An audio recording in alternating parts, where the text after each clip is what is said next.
Shalom. Apa kabar Bapak Ibu?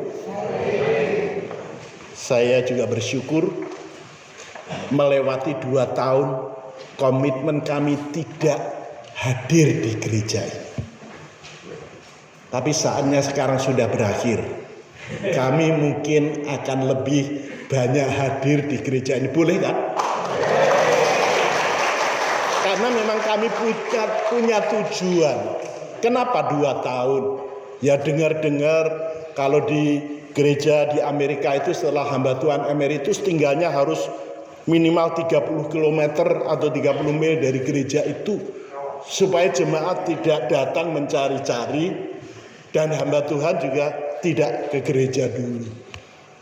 Ini untuk gereja-gereja yang emeritusnya itu benar-benar saklek. Baik, kita bersama-sama akan masuk ke dalam pembacaan firman Tuhan. Kita ambil dari surat Efesus pasal 2 ayat 1 sampai 10. Kembali kita akan membaca secara responsoria ayat-ayat ini.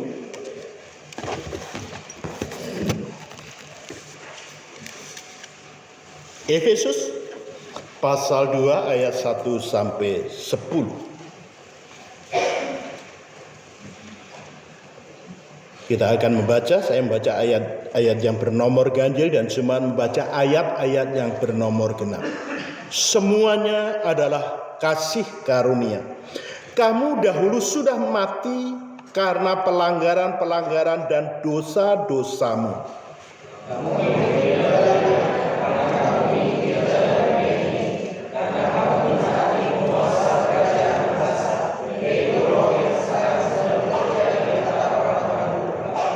Sebenarnya dahulu kami semua juga terhitung di antara mereka ketika kami hidup di dalam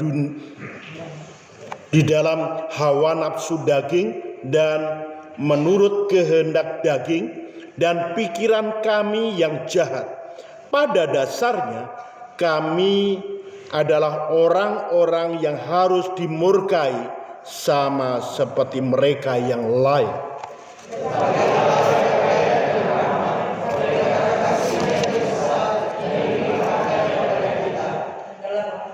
Telah menghidupkan kita bersama-sama dengan Kristus, sekalipun kita telah mati oleh kesalahan-kesalahan kita, oleh kasih karunia kamu diselamatkan.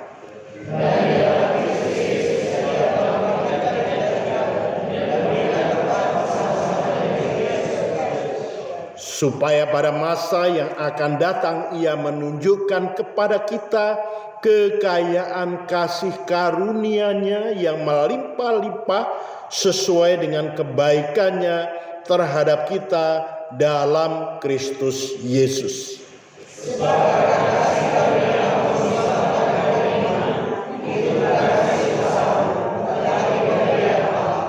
Itu bukan hasil pekerjaan. Jangan ada orang yang memegahkan diri.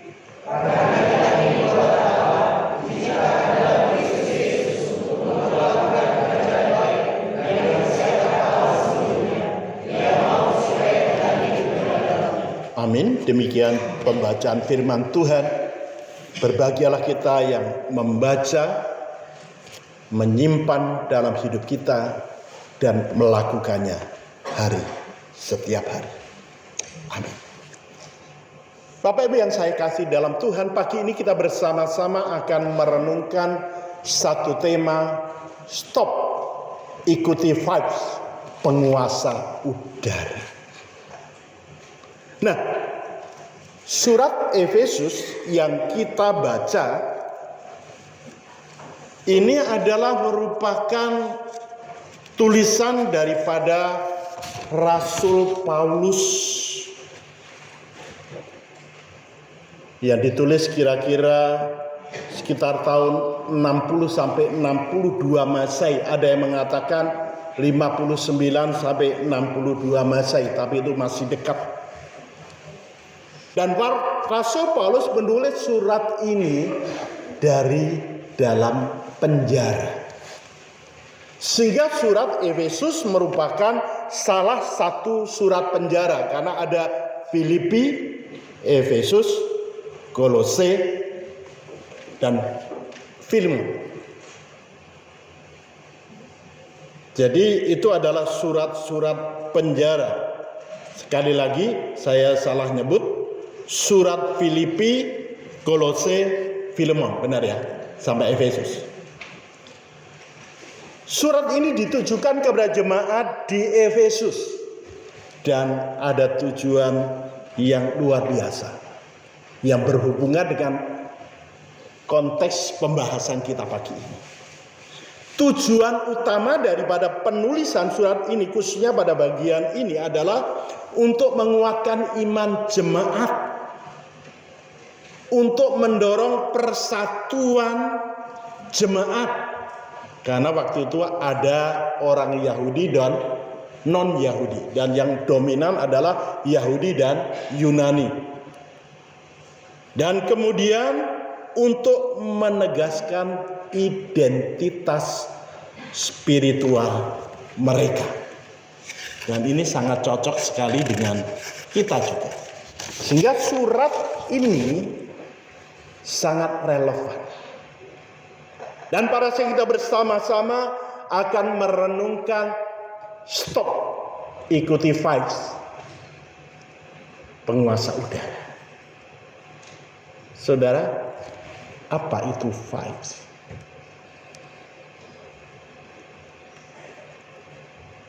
Vibes adalah merupakan istilah yang populer sekarang ini. Walaupun kami yang sudah tua usia 67 agak terlambat. Saya baru setelah dapat tema itu. Saudara, vibes berasal dari kata bahasa Inggris vibration. Itu berarti atmosfer, energi, atau aura yang keluar dari seseorang atau dari situasi atau dari suatu tempat dirasakan oleh seseorang yang ada di tempat itu. Memang dalam bahasa gaul, vibes itu artinya energi atau suasana. Contohnya, suatu tempat kita datang terus kita merasa tenang, kita mengatakan tempat ini vibes-nya tenang. Seorang yang datang kemudian mencairkan suasana, nah itu dirasakan orang, itu good vibe. Nah itu adalah Bu Linda.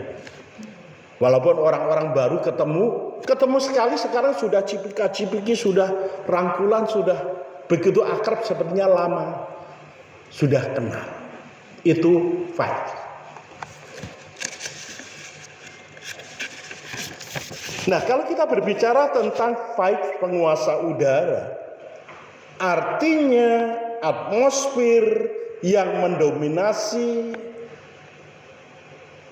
atau pengaruh yang mendominasi dari iblis dan roh-roh jahat yang bekerja di antara kita. Dan kita seringkali merasakan vibes daripada penguasa udara ini. Sehingga dengan tidak sadar, pada saat kita mengikuti vibes daripada penguasa udara itu, kita bisa mengatakan sesuatu hal yang tidak berkenan kepada Tuhan, melakukan sesuatu hal yang tidak berkenan kepada Tuhan. Dan ini kita harus hati-hati. Kita harus hati-hati. Bapak Ibu yang saya kasih dalam Tuhan, kalau kita membaca pada bagian perikop yang kita baca, kita melihat di sana jemaat Efesus itu pernah mengikuti vibes daripada penguasa udara itu. Perhatikan ayat 1 dan 2. Kamu dahulu sudah mati karena pelanggaran-pelanggaran dan dosa-dosamu. Kamu hidup di dalamnya, artinya di dalam pelanggaran-pelanggaran dan dosa-dosa itu, karena kamu mengikuti jalan dunia ini karena kamu mentaati penguasa kerajaan angkasa, yaitu roh yang sekarang sedang bekerja di antara orang-orang durhaka. Nah, ini adalah merupakan latar belakang yang kita lihat. Bahwa ternyata sebelum Paulus mengajak kita untuk melihat identitas kita, dan kita harus stop daripada fight penguasa udara itu. Jemaat Efesus dulunya juga pernah. Bukan hanya jemaat di Efesus, tetapi yang kedua pada ayat yang ketiga, Paulus dan rekan-rekan kerjanya pun pernah mengikuti fight penguasa udara itu. Perhatikan ayat yang ketiga. Sebenarnya dahulu kami semua itu adalah Rasul Paulus dan rekan-rekan kerjanya, juga terhitung di antara mereka, maksudnya mereka itu termasuk di antara jemaat-jemaat yang dulu juga mengikuti fight penguasa udara. Ketika kami hidup di dalam hawa nafsu daging dan menurut kehendak daging dan pikiran kami yang jahat. Itu adalah kira-kira di dalam pengaruh atau atmosfer yang digerakkan oleh penguasa udara itu.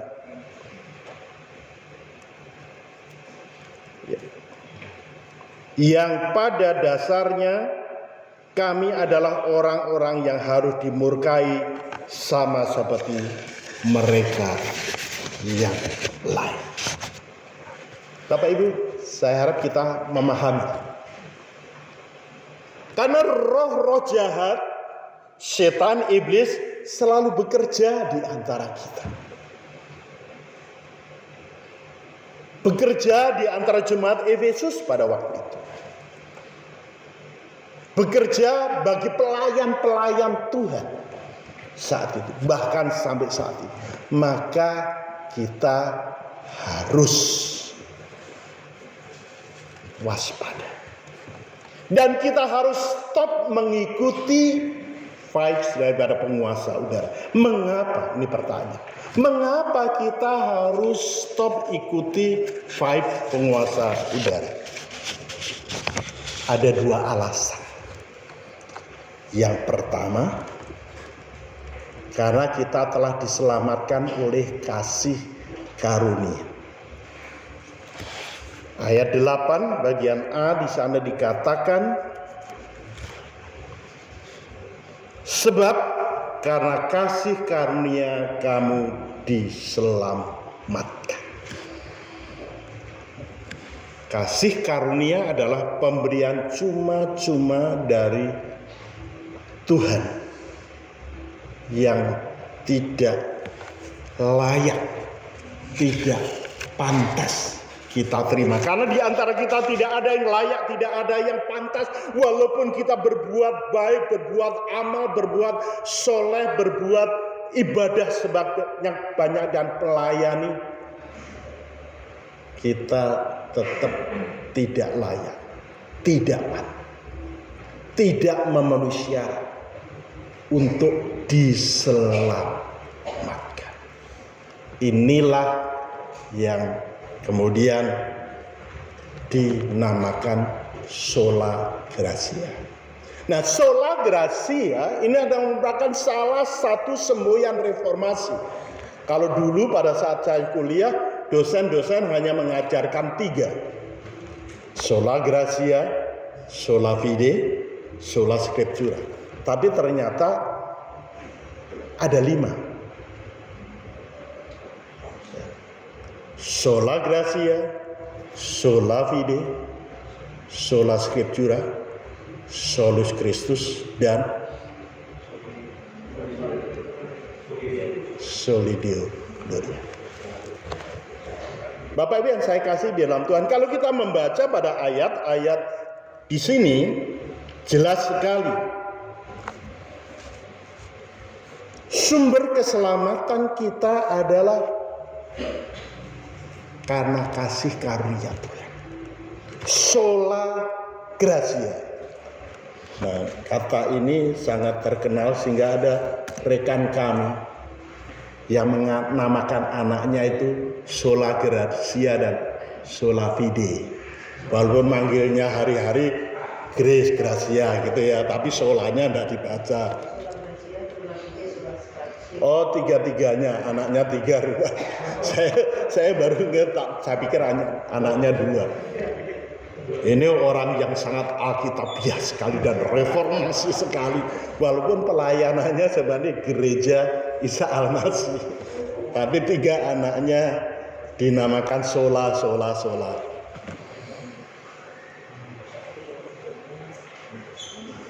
Jadi kasih karunia di dalam New International Version itu diterjemahkan, for by grace you have been saved. Oleh kasih karunia kamu sudah diselamatkan. Bapak yang saya kasih dalam Tuhan, memang tanpa kasih karunia Allah, tanpa grace of God, tidak ada di antara kita yang bisa selamat. Maka di luar Kristus, dan itu yang bicara tentang solus Kristus, oleh karena karya Kristus kita diselamatkan, dan kita terimanya adalah sola fide, melalui iman. Maka jelas dalam ayat 8 lagi tadi, sebab karena kasih karunia kamu diselamatkan oleh iman. Iman kepada siapa? Kepada Yesus Kristus, karena di dalam ayat-ayat sebelumnya semua berbicara tentang di dalam Kristus Yesus. Ayat 7 bagian C juga, di dalam Kristus Yesus. Tanpa Yesus, tanpa karya Yesus yang mati di kayu salib untuk menebus dosa kita, untuk menyelamatkan umat manusia, tidak ada cara lain untuk diselamatkan. Ini diajarkan dan dipopulerkan oleh Martin Luther, seorang teolog Jerman pada abad 17. Dan muncullah Protestanisme yang kemudian diikuti oleh John Calvin dan rekan-rekan yang seterusnya. Martin Luther protes karena ajaran gereja mengatakan bahwa dengan jasa bisa menyelamatkan. Sehingga ada ajaran gudang jasa. Kita menumpuk jasa, kebaikan, kesalahan yang disimpan di gudang. Kalau kita kekurangan kebaikan atau kurang bisa selamat, maka jasa itu bisa diambil untuk membayar. Jadi di situ Martin Luther protes. Karena dia menemukan dalam surat Roma, di dalam surat Efesus, keselamatan adalah karena kasih karunia. Sola gracia, just by grace, hanya oleh anugerah. Dan kita terima sarananya adalah sola fide, just by faith.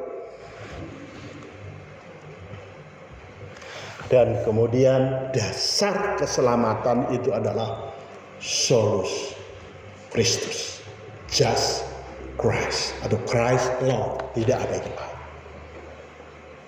Mungkin kita bertanya, bagaimana dengan orang-orang yang di luar sana, mereka berlomba untuk mencari keselamatan, untuk menyucikan diri supaya mereka selamat. Itu bukan urusan kita.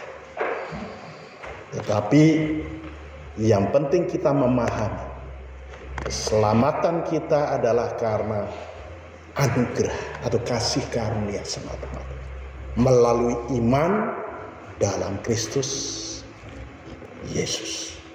Dan itu kemudian tugas kita untuk memberitakan kepada dunia ini dengan cara yang baik dan benar.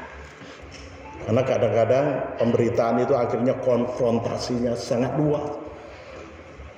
karena terlalu keras memberitakannya. Sekarang ini kalau kita melihat di YouTube begitu banyak, tetapi itu tidak menjadi masalah.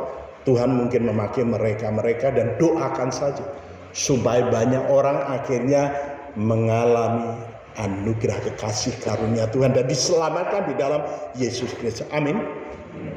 Ya. Bapak Ibu yang saya kasih di dalam Tuhan,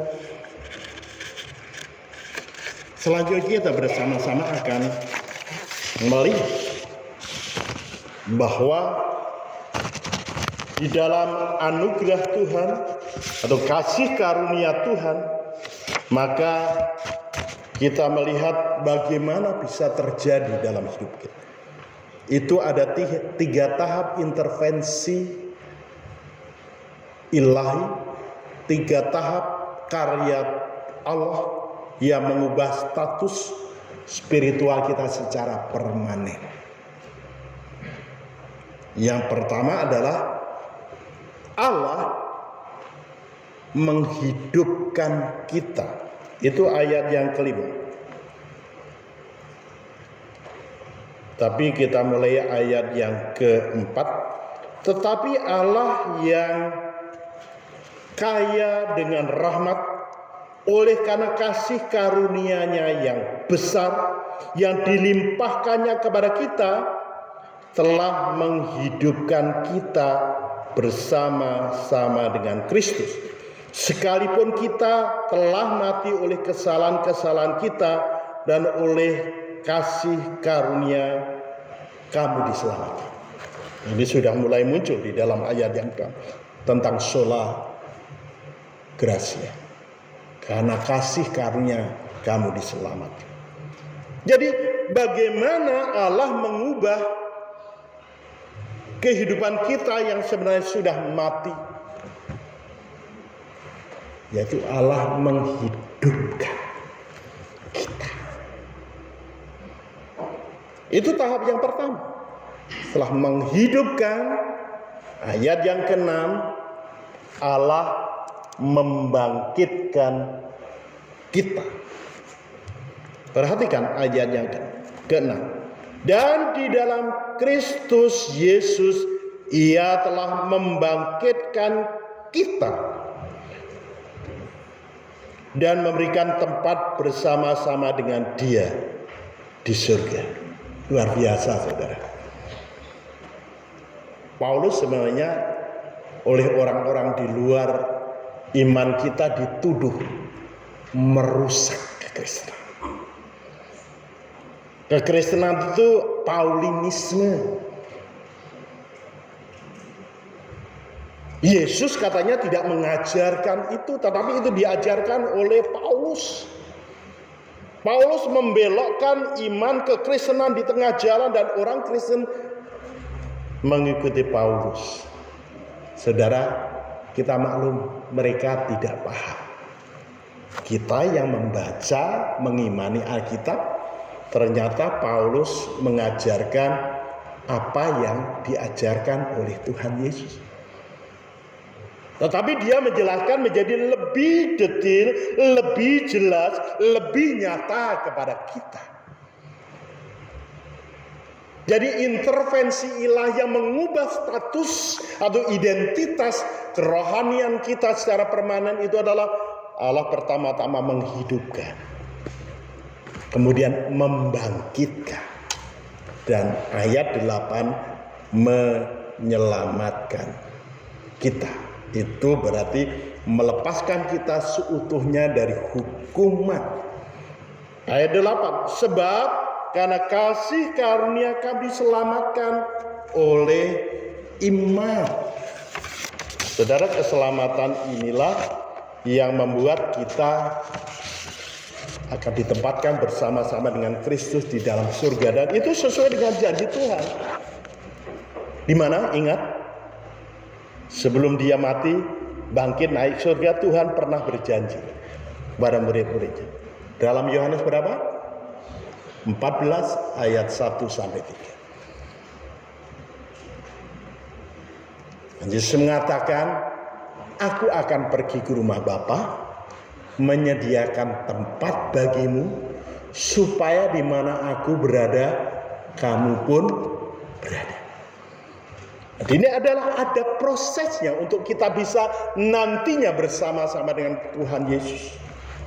Saudara, kita adalah orang-orang yang sudah mengalami anugerah atau kasih karunia. Semua karena sola gratia. Semua kita terima hanya oleh karena iman, sola fide. Dan dasar daripada keselamatan kita adalah Kristus Yesus, solus Kristus. Ini harus kita pahami, kita pegang baik-baik untuk kita hidup. Itu adalah status kita yang pertama. Status kita yang kedua atau identitas kita kedua, karena kita ini buatan Allah. Ayat 10. Karena kita ini buatan Allah. Saudara, buatan Allah dalam bahasa aslinya itu berarti workmanship. Itu adalah sebuah keahlian presisi yang luar biasa, tingkat tinggi, rapian untuk menciptakan kita. Saudara, saya ingat perusahaan besar Mercedes-Benz di akhir tahun 80-an sampai awal 90-an itu mengeluarkan mobil masterpiece. Mahakarya yang luar biasa, dan kalau kita melihat mobil itu sampai sekarang di jalan walaupun sudah tua masih enak dipandang. Itu memang ada rentetannya Boxer masterpiece. Dan yang dirawat harganya masih di atas 100 juta lebih.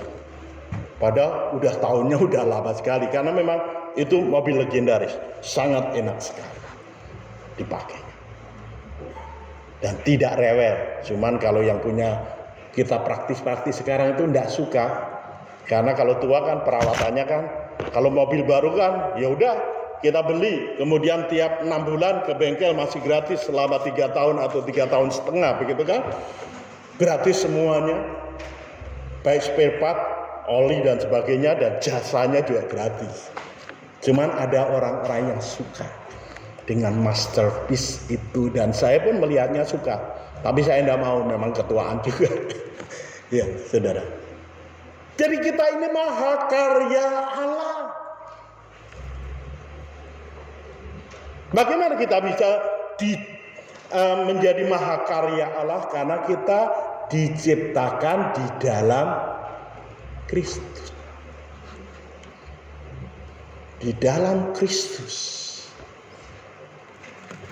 Dalam 2 Korintus 5 ayat 17 bagian A, kita ingat Rasul Paulus menulis kepada jemaat di Korintus, jadi siapa yang ada di dalam Kristus, ia adalah ciptaan yang baru. Kita yang ada di dalam Kristus adalah ciptaan yang baru. Itu adalah saat Allah menciptakan kita di dalam Kristus sebagai masterpiece-nya. Jadi sekali lagi, dalam iman Kristen semua dasar adalah pada karya Kristus. Tanpa Kristus kita bukan apa-apa dan kita bukan siapa-siapa. Tanpa Kristus semua yang kita lakukan, kerjakan adalah nothing di hadapan Allah. Kalau hidup kita menjadi berarti, pelayanan kita menjadi berkenan dan diterima oleh Tuhan adalah pada saat kita sudah dijadikan baru, menjadi ciptaan yang baru di dalam Kristus. Dan kita melakukan pelayanan itu dengan benar. Ingat, karena seringkali banyak orang melayani dengan tidak benar. Motivasinya pun juga tidak benar. Bapak Ibu yang saya kasih dalam Tuhan, kita adalah buatan Allah yang diciptakan dalam Kristus sebagai masterpiece.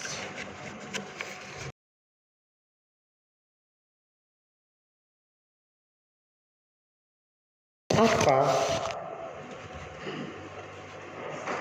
tujuan kita diciptakan di dalam Kristus. Apa tujuan Allah membuat kita sebagai masterpiece? Sangat jelas di dalam ayat 10 bagian akhir. Untuk melakukan pekerjaan baik yang dipersiapkan Allah sebelumnya. Ia mau supaya kita hidup di dalamnya. Dalam apa, saudara? Dalam pekerjaan yang baik itu. Nah, sekarang pertanyaan kita adalah, apa sih pekerjaan baik yang dapat kita lakukan? Sehingga hidup kita memenuhi tujuan Allah menjadikan kita sebagai masterpiece.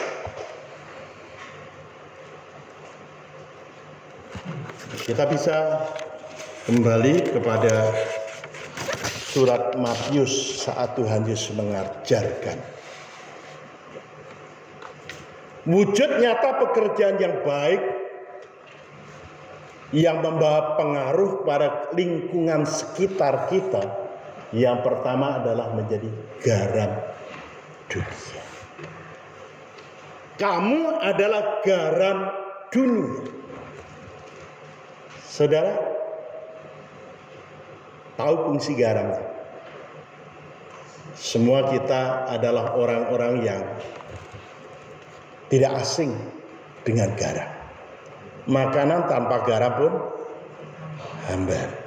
Tetapi kalau sudah darahnya tinggi banget, ya kurangilah garam.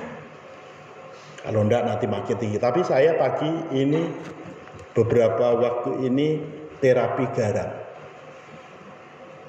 Oh, darah tinggi kok terapi garam. Ternyata darah saya enggak naik. Jadi pagi sebelum makan atau minum apa-apa, bikin sepertiga sendok teh garam, dicampur air, diudek, diminum. Dan ternyata darah saya enggak naik. Tapi itu membuat saya sehat. Ya. Itu fungsi garam sangat luar biasa. Dia memberikan rasa mencegah pembusukan moral di tengah-tengah dunia ini. Itu garam.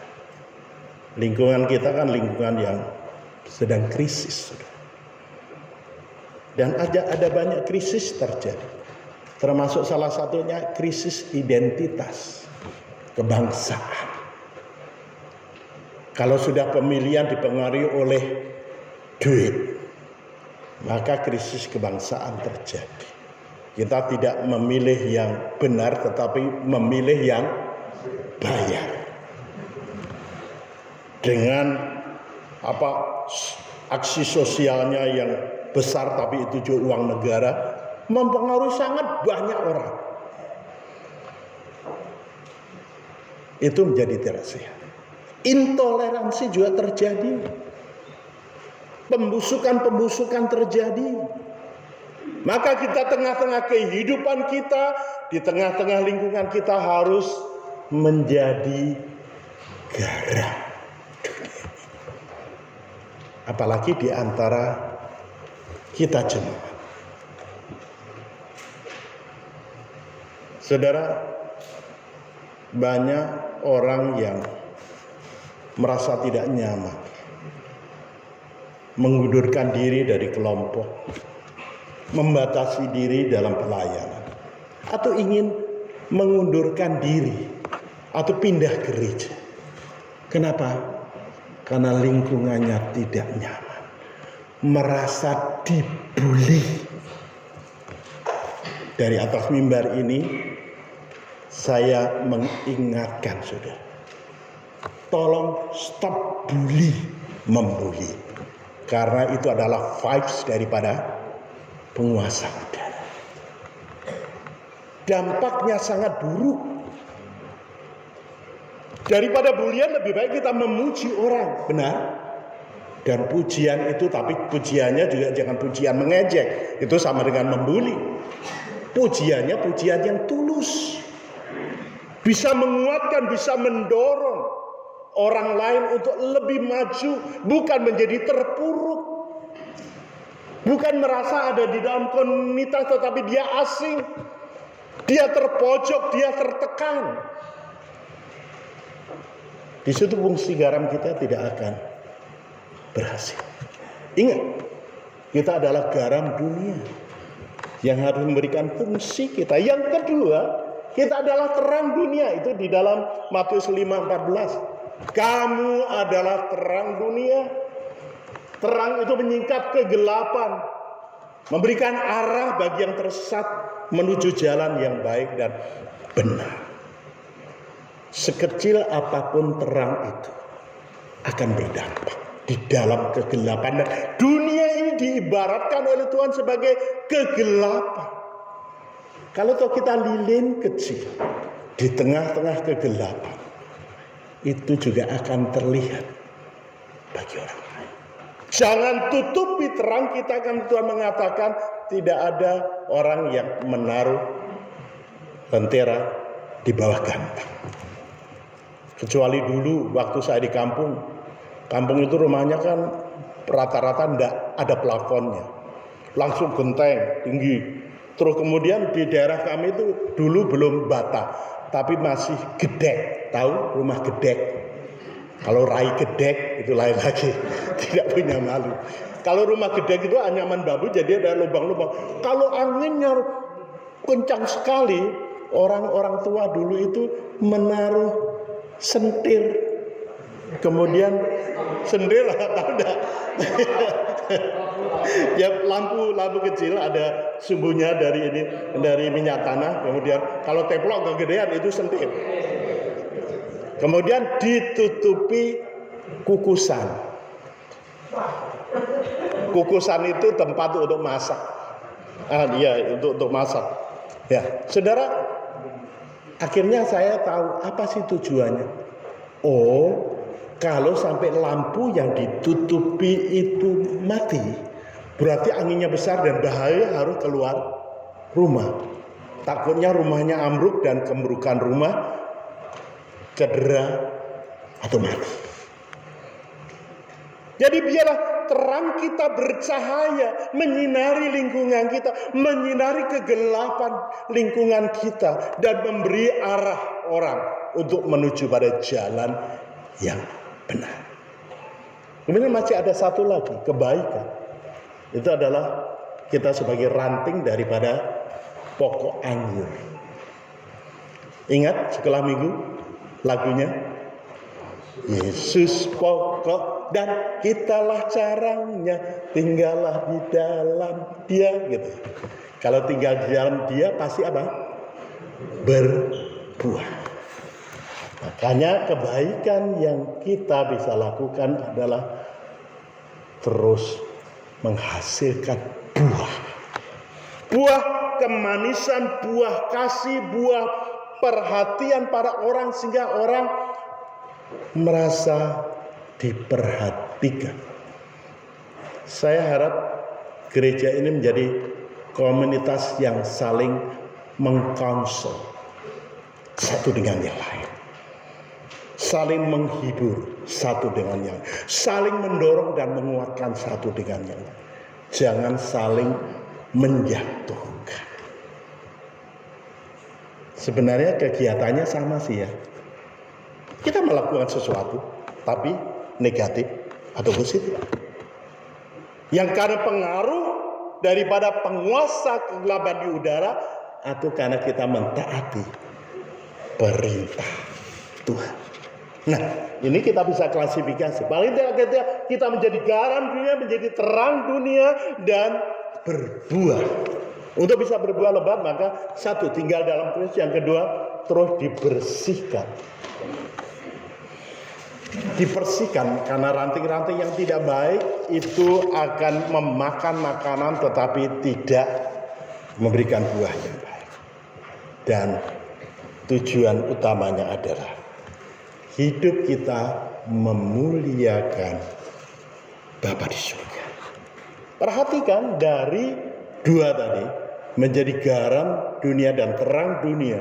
Dalam Matius 15 ayat 16b Tuhan mengatakan, supaya mereka melihat perbuatanmu yang baik dan memuliakan Bapamu yang di surga. Saudara, apakah kehadiran kita membuat orang lain bisa memuliakan Bapa di surga? Atau menjadi batu sandung?